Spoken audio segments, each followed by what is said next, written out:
Thank you, Farah.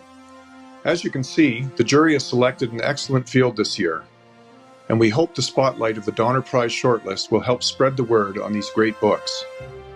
Additionally, I'd like to thank the 5 students from the Munk School of Global Affairs and Public Policy for their participation.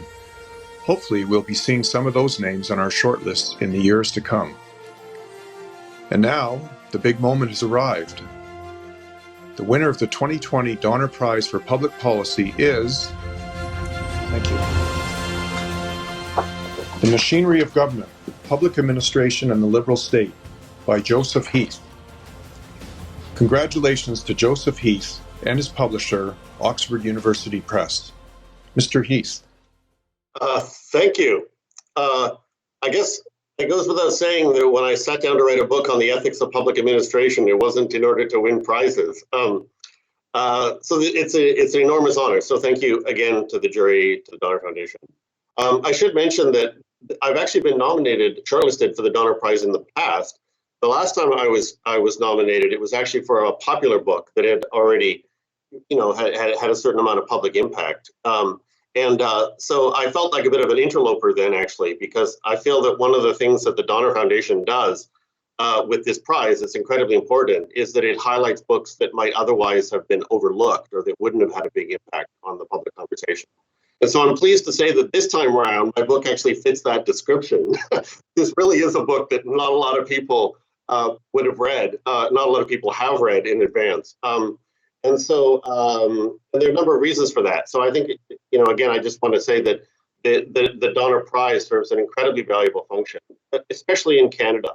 So the topic of the book, the ethics of public administration, I complained in the answer that I gave to the student about how there's not a huge amount of literature on it. One of the reasons that there's not a lot of literature on it is the fact that it's actually difficult in the English-speaking world to have a conversation about government bureaucracy, simply because the American system is so different from the British system and from the Canadian system. And so it's hard to say things at a high level of generality. And so there isn't a huge scholarly literature. In Canada, that creates particular problems because our national conversation is so dominated by the United States. And so we're all kind of transfixed by American politics and American government. It makes it very, very hard to have a conversation about specifically Canadian issues and Canadian government and issues that arise in Canadian public administration. And so a lot of what the book focuses on, actually, is the tension between the commitment to the public good that you find in the civil service and then the constraint of political neutrality. And that's a feature which is notoriously absent from the American political system. And so the American literature is really of not much use to us. And so that makes it, so while it's difficult to have a conversation about this in the English language, it's doubly difficult to have a conversation about it in Canada. So that's what the book attempts to do. And the book is sort of unapologetically Canadian in its focus on issues that arise in our style of government.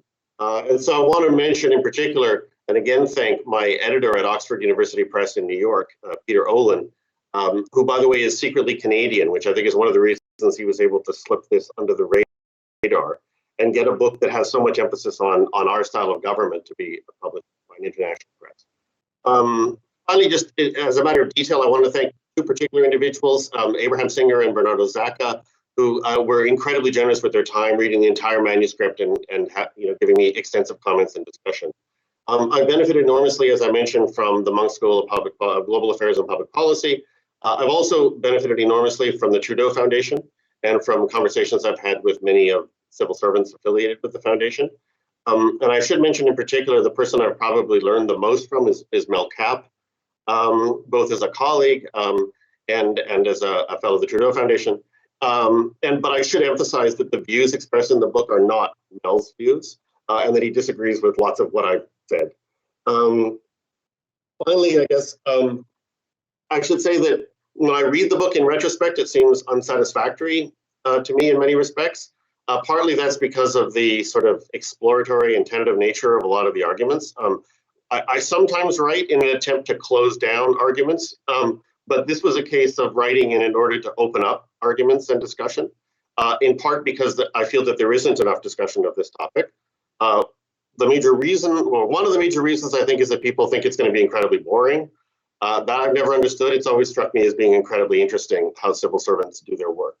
Interesting and mysterious. And so again, so when I read the book now, I see its many deficiencies. And so finally, I guess I just want to again thank the jury for having overlooked those deficiencies and seen the merits there. So thank you very much.